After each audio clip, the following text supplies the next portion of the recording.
I've been over 50 years in the ministry, 52, 54, somewhere in that area. I've been filled with the baptism of the Holy Ghost for more than 60.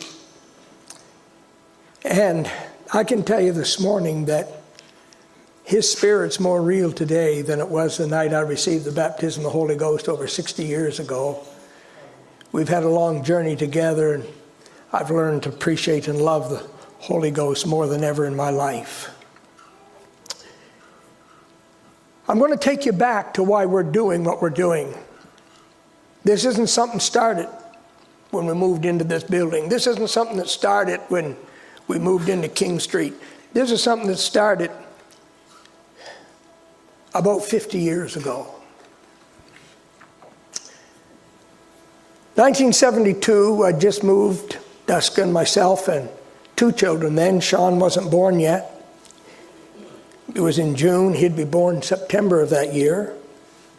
I moved because I didn't want to have a Newfoundlander for a child.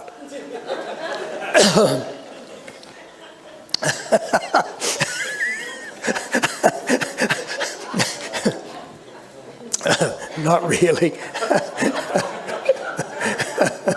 And so the story I'm going to tell you began there. First Sunday at church. The first Sunday in church, and I still had the U-Haul trailer. We had just got there on Friday or Thursday or Friday, and we just got moved into the parsonage and just had church on Sunday, and I'd taken the U-Haul trailer and going back to Fredericton with it. And I was just excited and thrilled. I'm early 20s. I'm thrilled to be there. I'm thrilled to have, it was a thrill. It was a thrill. And then the next almost 10 years were going to be a thrill of my life. And I never forget, and I get emotional about this because it's not something distant. It's still alive in me. I was driving to Fredericton back with that trailer. And in what's known as the Harvey Woods, between Macadam and Harvey, at that time there was a section of woods that was just woods. As I was driving through there, the Spirit of the Lord came into my car in a powerful, powerful manner. The Spirit of the Lord settled upon me to the point that I was weeping so profusely I couldn't drive. I pulled my car to the side of the road, and I sat there weeping, not knowing what is happening, what's going on here. And I don't know if I saw it with my eyes, I don't know if I heard it with my ears, but all I can tell you, it was as real as you sitting there today. But in front of me, a scroll unrolled. And this has been the marker of my life for over 50 years. And this scroll unrolled in front of me, from the center just rolled out, and it was a map of Canada. And on that map, at the top, at the Arctic, there stood a man. At the Great Lakes, there stood a man. There stood one at the Pacific and one at the Atlantic. And the Spirit of the Lord spoke these words to my heart as a young man. He said, "This land is your land. I will visit it with revival in your lifetime." That was a powerful moment. I came home and I told Duska my vision. And I told her, "I'm only telling you, don't ever tell nobody." Anybody heard us say that, we would, and ended it with a statement, and you will play a significant role. A significant role. So I told her, "So we can't tell anybody that. Nobody would believe us. It would sound arrogant, all kinds of things, so we're not going to tell it. But we're going to pray, and we're going to make every decision ministry-wise in our life on that. We're going to keep that. And we're going to make every decision that we make based on God just spoke to me." I pastored there about 10 years. I came to Moncton, and I would say that I had pastored here about 5 years. When I brought in an evangelist, his name was Franklin Walden. Franklin was a well-known evangelist in his time from Georgia, Concord, Georgia.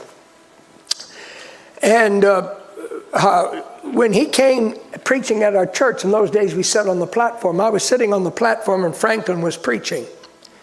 And I had never told a soul what I just told you. Nobody. like Mary, I hid these things in my heart.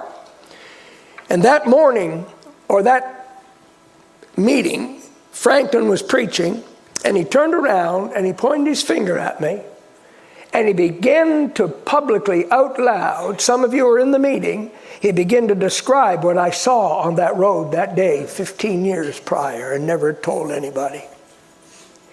And he said, it's now time for that to begin to come to pass in your life. Talk about it. Keep it silent no longer. And so I began to move in the light of that. 3 times in my life, 3 things happened. Now, lest you think I'm overly spiritual, I'm not.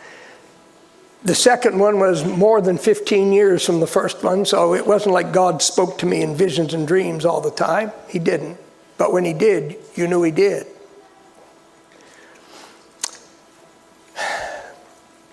I came home one morning after my routine of prayer at the church when I was pastoring, and sit down with Duska and had a coffee, and then we prayed together about our personal things and so on. That was our life. That's how we did it.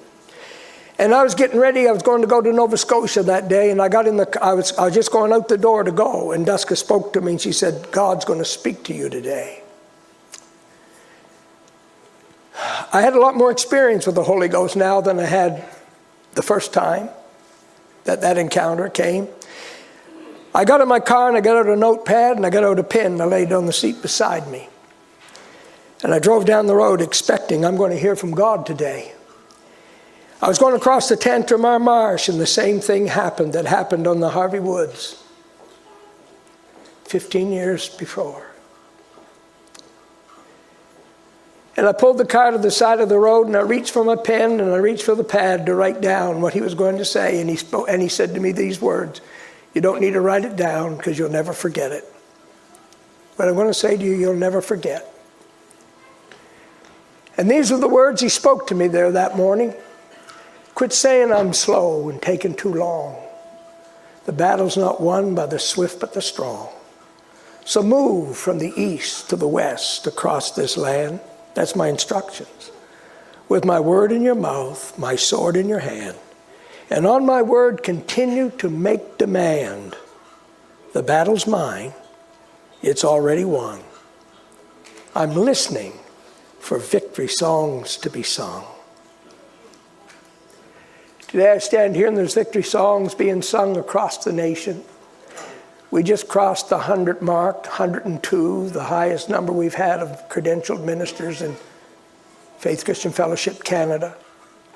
I'm believing that it'll go to 200.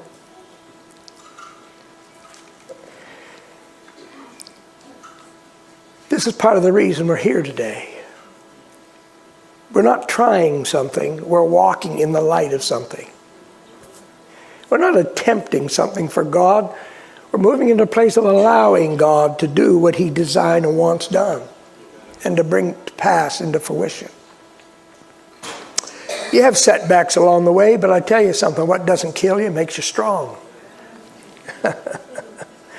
And so we're stronger than we've ever been before. One more little story. A few years later, I was in Vancouver. And I was staying in a hotel. It was an old hotel. It was down in English Bay.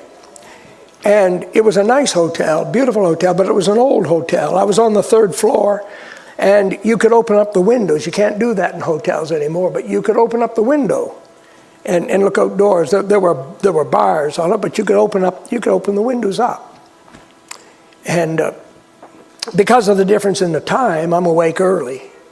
So there was a table that I was up. I had my Bible. I was doing my morning prayer and reading, and just, the sun was just coming up, and I was just enjoying. I had the window open. A cool breeze was coming in. Down on the street below me, the Chinese vendors were opening up, rattling their gates, opening up the gates, setting their wares out on the street. The garbage trucks were going through, clanging and banging, picking up the garbage they all set out the night before. And I'm sitting there watching the city wake up, watching the city come alive. And the sun is rising. It's a sunrise.